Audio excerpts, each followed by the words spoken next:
লাইলাতুল কদর শব্দের মানে লাইল মানে রাত, কদর মানে বিধান বা ক্ষমতা বা অনেক শ্রদ্ধা অথবা রাজকীয়। তাহলে লাইলাতুল কদরের মানে হচ্ছে ক্ষমতার রাত অথবা বিধান দেওয়ার রাত অথবা রাজকীয় রাত অথবা অনেক শ্রদ্ধার রাত। আর লাইলাতুল কদরের গুণের কথা যদি বলতে হয়, এটা যে রমজান মাসের শ্রেষ্ঠ রাত শুধু তাই নয়, সারা বছরের মধ্যে এটা হচ্ছে শ্রেষ্ঠ রাত। এই রাতে পবিত্র কোরআন অবতীর্ণ হয়েছিল। আল্লাহ সুবহানাহু ওয়া তাআলা পবিত্র কোরআনে বলেছেন, সূরা কদর অধ্যায় নম্বর ৯৭ আয়াত ১ থেকে ৫, ইন্না আনজালনাহু ফি লাইলাতুল কদর ওয়া মা আদরাকা মা লাইলাতুল কদর লাইলাতুল কদর খায়রুম মিন আলফি শাহর তানাজ্জালুল মালাইকাতু ওয়ার রূহু ফিহা বিইজনি রাব্বিহিম মিন কুল্লি আমর সালামুন ইয়া হাত্তা মাতলাল ফজর। যার মানে হচ্ছে নিশ্চয়ই আমি অবতীর্ণ করেছি এই বাণী পবিত্র কোরআন ক্ষমতার এই রাতে, বিধান দেয়ার এই রাতে। আর এই মহিমান্বিত রাত সম্পর্কে তুমি কতখানি জানো?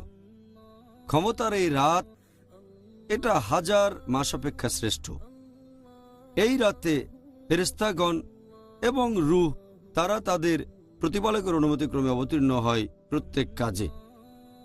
শান্তি বজায় থাকে সকাল পর্যন্ত।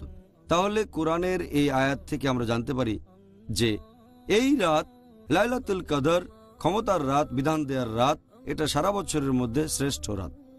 আর এই রাতেই পবিত্র কোরআন নাজিল হয়েছিল।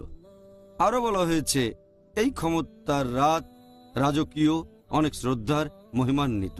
যদি এই রাতে কোনো ভালো কাজ করেন, সেটা হাজার মাসের কাজের চেয়ে অনেক বেশি ভালো কাজ হবে। এখন হাজার মাসকে 12 দিয়ে ভাগ করেন, সেটা হবে 83 বছরেরও বেশি।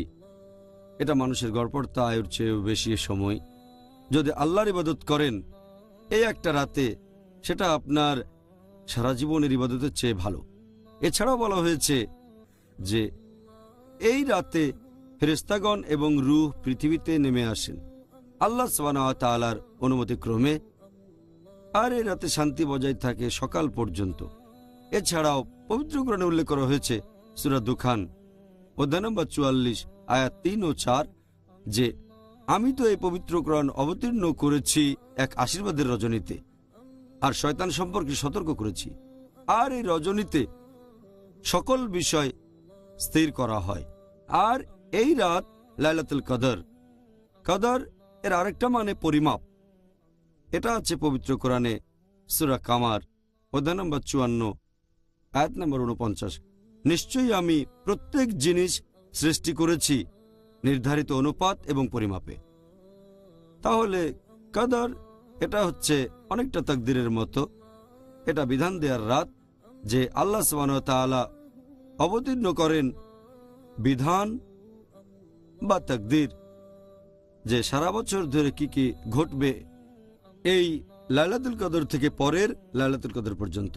এই কারণে আমাদের প্রিয় নবী মুহাম্মদ সাল্লাল্লাহু আলাইহি ওয়াসাল্লাম বলেছেন, এটা আছে সহিহ বুখারীতে খণ্ড নম্বর 3, বুক অব সুপিরিয়রিটি অব লাইলাতুল কদর, হাদিস নম্বর 2014, যদি কেউ নামাজ পড়ে কদরের রাতে ঈমানের সাথে আল্লাহর পুরস্কার লাভের আশায়, তার অতীতের সব গুনাহ ক্ষমা করা হবে।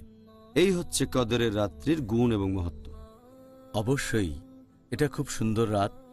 আমি দোয়া করছি আমরা সবাই যেন এবছরে এই রাতের সন্ধান পাই ইনশাআল্লাহ, এবারের পবিত্র রমজান মাসে।